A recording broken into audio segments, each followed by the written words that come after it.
Одговорноста за тоа каде е Игор Спасов треба да ја барате во рамките на оние кои што се предмет на денешната пресконференција, а тоа се судовите. И затоа и целта на оваа пресконференција е дека гласноста во рамките на судството треба да ја слушаме за вакви случаи кои што ги подкопуваат темелите на довербата на судството и генерално на правниот систем. Значи не може да слушаме гласност кога станува збор за тоа како ќе си ги делат парите внатре, туку тие самите треба да бидат свесни за сопствената одговорност. Дали станува збор за бегство на лице кое што врз основа на судија е пуштано, значи не го пушта управата или било кој од Министерството на надворот затвор го пушта судија во судска постапка.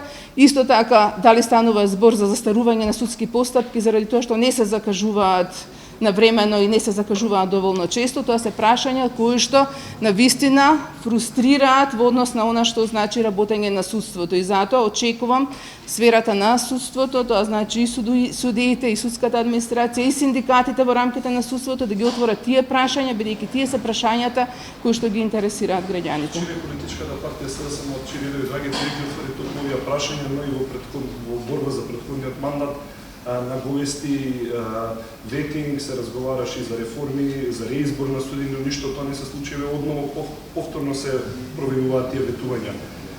Дали ова само лов на политички поени или ќе се или вашиот став по однос на тоа прашање навистина ќе видиме резултати? Значи вие знаете дека целокупното работење на Министерството за правда во изминатиот период се темели на стратегија која што беше донесена пред моето доаѓање во Министерството, која што ја работеа група на професори овдека во содейство со Европската комисија.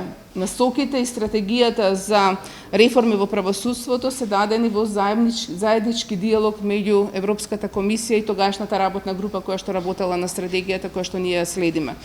Во времето кога се разговарало за таа стратегија, ветингот не е бил прифатен како опција за нашата држава, за разлика од Албанија, каде што се препорачува. И тоа јасно се гледа од извештајот на Прибе, кој што беше направен за нашата држава. Така што од тој аспект ние сега го отвараме процесот на диалог со Европската комисија за преоценка на нивните ставови во однос на ветингот. Сите знаете дека ние не сме самостојни во реформите кои што ги правиме. Апсолутно, значи ние нашата стратешка определба без оглед дали во моментот имаме отворено преговори или не се европските интеграции. Сите реформи ќе ги правиме во постојана комуникација со Европската комисија, следејќи ги насоките од Европската комисија, така што очекуваме од нив со аргументите кои што ги имаме за ситуациите кои што се случуваат да добиеме зелено светло за ветинг, односно проверка на судиите со цел да можеме да ги отстраниме оние кои што навистина го валкаат угледот на судството. Што се однесува во изминатиот период, вие сите знаете дека ние и во Законот за спречување на корупција, но и во Законот за судски совет создадовме законска можност за мек ветинг, односно ветинг врз основа на проверка на имотна состојба. Државната комисија за спречување на корупција има надлежност да ја проверува имотната состојба на судиите, а судскиот совет согласно закон е обврзан доколку има наод за несоодветност на несогласување на анкетниот лист со она што значи имотна состојба на судиите, да ги разреши судиите. Така што на некој начин го канализиравме еден вид на мек ветинг меѓу институциите, Државна комисија за спречување на корупција и судски совет. Очекувам овие канали на мек ветинг да профункционираат, но секако ќе разговараме и за ветинг како што се применуваше во Албанија и во други земји со цел со меѓународно учество да направиме вистинска проверка на оние кои што седат во рамките на судството и обвинителство. Криминални поведенија кои што ќе значат пазарење со судски процеси не се дозволиви ако сакаме да градиме владење на правото. Колку пропусти сметате лично дека се задоцнети? Значи, зависи вие како ги гледате тие работи. Ако ги погледнете сите извештаи кои што дојдоа од страна на Европската Унија во делот на правосудството, законската рамка која што е направена и реформите кои што се во законската сфера, кои што се надлежност во Министерството за правда, се одлично оценети. Значи тоа, мислам дека често пати се пренебрегнува наспроти општиот впечаток на задоволство или незадоволство. Значи, најблескавите оценки за реформи што се направени тука, заради тоа што ние ниту буква не сменивме во закон без консултација со експерти кои што се почитувани од страна на Европската Унија и со носење на решенија. Сега останува обврската на оние за кои што ги создадовме законите да ги имплементираат. Тоа е Судскиот совет, Државната комисија за спречување на корупција и самите судови. Малку на на протестот денешен и ако беше насочен кон судскиот буџетски совет, имаше едно барање до Министерството за правда, тоа е да се овозможи внатре во судскиот совет да членуваат и членови од УПОС. Дали се размислува за такво нешто? Да, ние разговаравме и со УПОС во изминатиот период дека Законот за судски службеници ќе помине низ процес на измена. Сега во овој период вас ви е јасно дека пред избори не може тоа да се случи, нив им беше јасно кажано дека во тој процес тие имаат свој представник, ќе имаат свој представник во работната група, ќе седнеме, ќе разговараме кој ќе се носи новиот закон.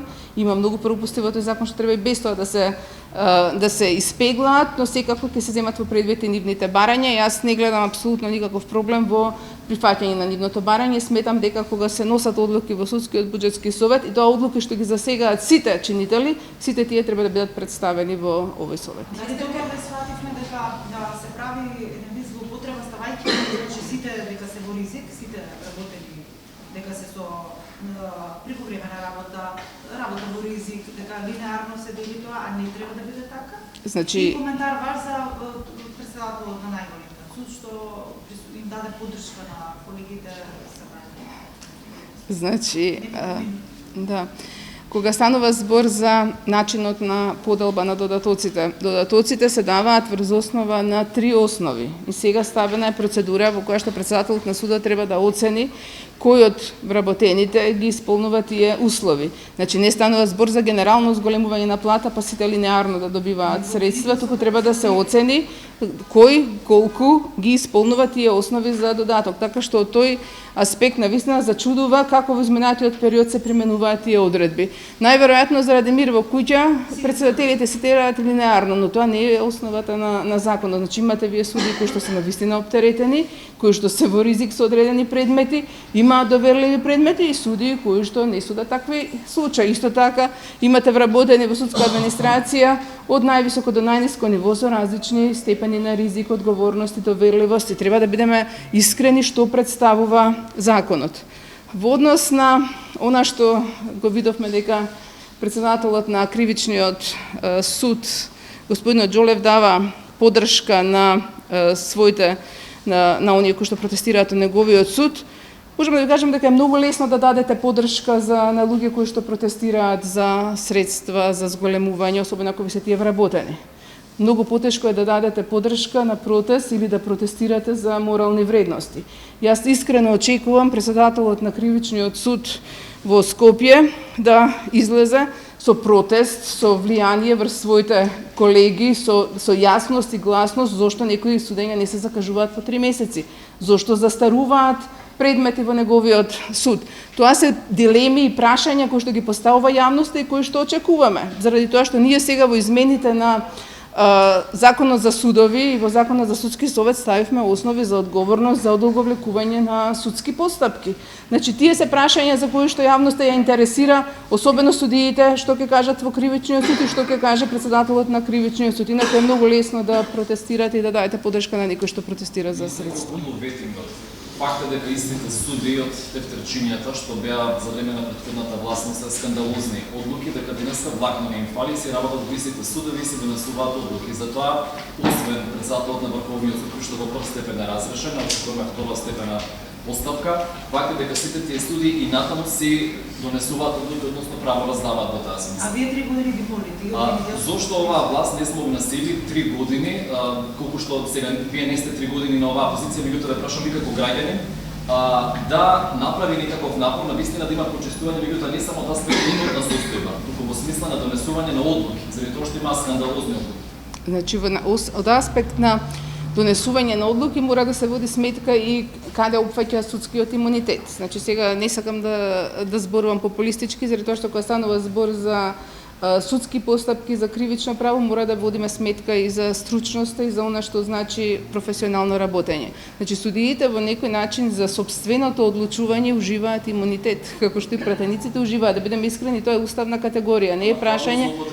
Значи злоупотребата, дали тоа е направено заради финансиски средства, дали е направено заради други интереси, тоа е прашање кое што треба да се постави пред судскиот совет кој што треба да одлучи за нивно разрешување и пред јавното обвинителство кој што треба да покрене постапки против тие суди. Значи Министерството за правда ниту може да ги разрешува, нити смее да им се меша во работата, ниту да влијае врз нивната работа.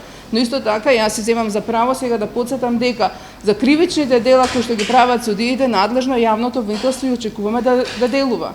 За нивното незаконско работење во смисла на дури нестручно работење одговорен е судскиот совет и тие треба да се борат заеднички да си го вратат дигнитетот на сопствената функција и професија. Министерка, зошто 3,7 милиони евра се одвоени, односно испланирани во буџетот за 2020 година за специјалното јавно обвинителство, ако се знае дека обвинителите се веќе прераспределени? Значи, разговаравме во Министерството за финансии. Имаме ситуација во која што Катица Јанева пред да биде разрешена испратила буџетски циркулар и барање за буџет за специјалното јавно обвинителство. Согласно закон, Министерството за финансии е должно да го почитува барањето. Сега ќе видиме како ќе помине тоа во собранието. Во секој случај тоа се средства што потоа ќе бидат распределени во јавното обвинителство генерално. Ви благодарам. Човек на Советот на јавни обвинители, кој вели дека векинг не е потребен, особено ако има сериозен риск на кампања. Значи, по мене, подобро е да немате обвинител, отколку да имате криминализиран обвинител. Или да имате неистручен или несовесен. Така што Советот за јавни обвинители ќе биде покорисно да си ги прочешла сами од сопствените редови, заради тоа што тие имаат надлежност за разрешување на обвинители. И мојата препорака е дека подобро е ако видат дека има нестручни, несовесни или криминализирани обвинители да ги разрешат, отколку да ги чуваат со аргумент дека немаат доволно обвинители, бидејќи тие такви обвинители прават поголема штета отколку да ги има тука, отколку да ги нема генерално. Тоа е приоритизирање, значи знае дека многу ќе изгубат функција. Па тоа е уште пострашно. Значи ако знае, тогаш треба да си покренат постапки и воопшто да не им биде аргумент дали има или нема обвинители. Кратко прашање на одборот темата, докога да се преговорите за изборниот законник и зошто се подаде тајно? Значи, изборниот законник имавме една средба, во која што практично две средби имавме, во која на последната средба беше направена, беа дадени на учесниците на таа средба, значи не само на политички партии, туку и на представници на институции, одредени предлози за менување на изборниот законник. Сега, во текот на минатата недела и оваја, добиваме фидбек од страна на институциите и на политичките партии. Ке седне работна група помала во Министерството да ги прочешла и ке свикаме нова средба. Мислам дека таму дебатата во однос на овие прашања кои што се однесуваат на препораките на ОПС ОДХР е конструктивна.